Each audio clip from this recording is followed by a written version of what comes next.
I'm going to try and teach you a yoga class in which I cue everything verbally.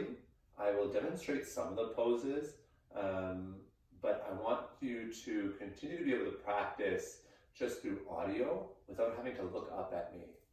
I find sometimes doing yoga at home or online, it can be challenging because I'm constantly having to look up at the screen to figure out what's going on next or what the teacher wants me to do.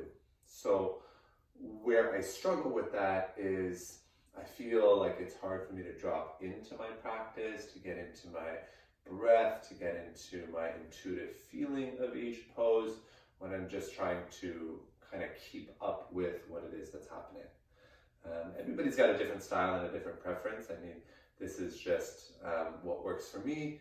And, you know, as a yoga teacher, I share how yoga lands for me. And, you know, I'm fortunate that I get to do this for a career and that some people like the offering. And, you know, so I'm going to try and create these online videos so that you can do that, right? And so it's different because you're naturally going to want to look up at the camera.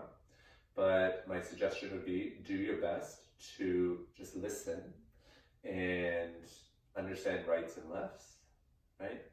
And I will do my best to guide you and communicate with you as clearly as you can so that you don't have to look up, right?